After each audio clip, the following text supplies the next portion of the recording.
Des récits improbables, la NBA en compte par centaines. Au fil de son histoire, nous imaginions avoir tout vu, ou presque.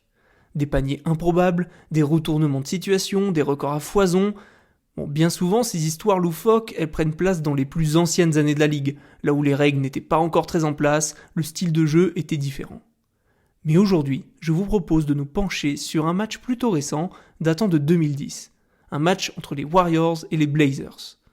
Celui-ci était sans enjeu et sans grand intérêt, mais il est entré dans la légende, avec un scénario hitchcockien que je vais vous raconter dès maintenant. Nous sommes le 14 avril 2010, jour du dernier match de la saison régulière. Les Blazers n'ont plus rien à jouer. Avec déjà 50 victoires au compteur, leur place en play-off est largement assurée. Quant aux Warriors, ils n'ont plus rien à jouer non plus. Avec 56 défaites, leur place pour la loterie est elle aussi largement assurée. Vu comme ça, vous allez me dire, mais pourquoi est-ce qu'il nous parle de ce match que tout le monde aura déjà oublié juste après le buzzer final ? Laissez-moi vous expliquer. Dans les semaines précédant ce dernier match de saison régulière, les Warriors ont subi une véritable hécatombe de blessures. Si bien qu'en arrivant à ce dernier match, seuls 6 joueurs sont valides pour jouer. Problème, il faut être minimum 8 sur la feuille de match. C'est ainsi que le légendaire coach Don Nelson va remplir la feuille de match en ajoutant 2 joueurs blessés qui ne pourront donc pas rentrer sur le terrain. A noter que ce match sera le dernier de l'immense carrière de Don Nelson, une fin aussi improbable que grandiose. Nous nous retrouvons donc avec la feuille de match suivante. À la main, le rookie et futur icône mondial Stephen Curry. À l'arrière, Monta Ellis, dans l'aile Reggie Williams, au poste 4 Anthony Tolliver et enfin au poste 5 Chris Hunter. Je vous l'accorde, ce 5 n'est pas très reluisant et nous comprenons mieux les 56 défaites.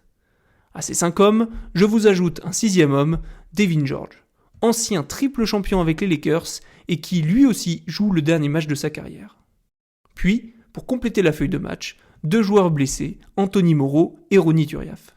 Côté Blazers, nous retrouvons les jeunes Nico Batum, Patty Mills et Rudy Fernandez. La 3e place étant assurée, les cadres sont mis au repos, notamment la star montante LaMarcus Aldridge, mais aussi Brandon Roy, déjà en proie avec ses problèmes au genou. Certes, les cadres sont absents, mais une victoire à domicile semble logiquement se dessiner pour Portland. Mais bien sûr, rien ne se passe comme prévu au basket. Pourtant, tout démarre mal pour les Warriors. Au bout de seulement 5 minutes de jeu, le pivot Chris Hunter se blesse.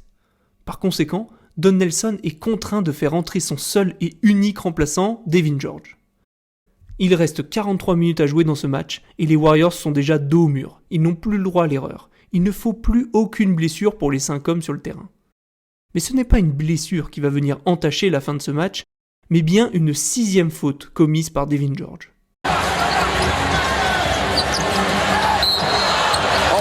Devin George has fouled out of the game.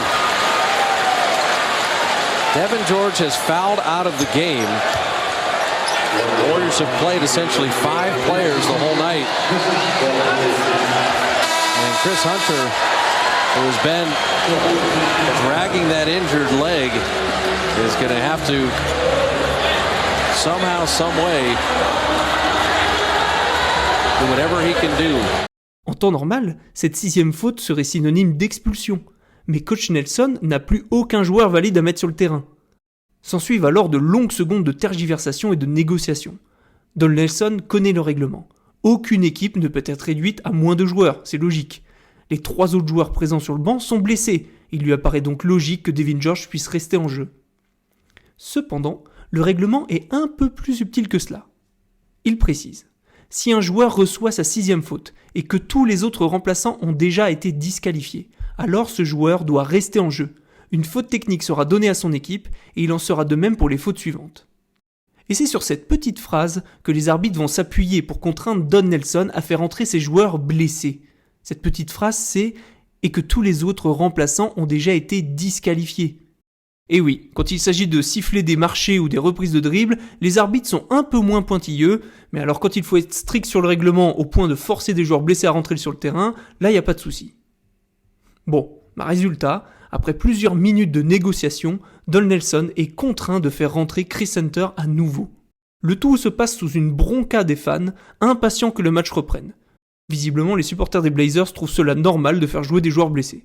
What Don Nelson is saying is, I I don't want to put an injured player back in. He can't play. You can read his lips. And so he's saying, hey, give me a technical foul, whatever you need to do. Bref, au bout de quelques secondes, Hunter prend une faute. Il peut à peine marcher et s'en va au vestiaire. Don Nelson veut à ce moment-là remettre Devin George sur le terrain, mais les arbitres ne l'entendent pas de cette manière. Ronny Turiaf et Anthony Morrow étaient pourtant simplement présents sur la feuille de match pour la compléter, sans devoir entrer sur le terrain.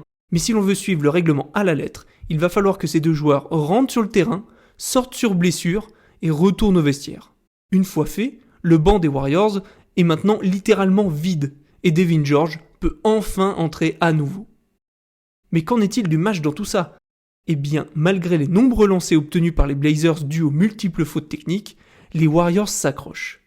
Et le plus surréaliste va se passer. Ils ne vont pas faire que s'accrocher. Ils vont être portés par une paire d'arrière Curry, Monta Ellis de gala, et les Warriors vont finir par s'imposer à l'extérieur. Steph finira sa saison sur 42 points, 9 rebonds, 8 passes, le tout à 4 sur 6 à 3 points et 12 sur 12 au lancer. Une victoire 122-116, amplement méritée pour ces Warriors batailleurs qui n'auront rien lâché pendant 48 minutes. De l'autre côté, cette défaite fait tâche, elle est quand même assez honteuse pour Portland. Mais bon, nous y sommes habitués, c'est vrai. D'ailleurs, ces mêmes Blazers se feront sortir dès le premier tour des playoffs, quelques jours plus tard, avec une défaite 4-2 face aux Suns. En résumé, ce match aurait dû tomber dans l'oubli, mais restera dans l'histoire comme sans doute le match le plus étrange de la NBA.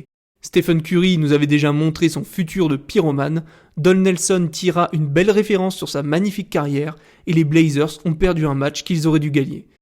Bref, rien de plus normal en NBA.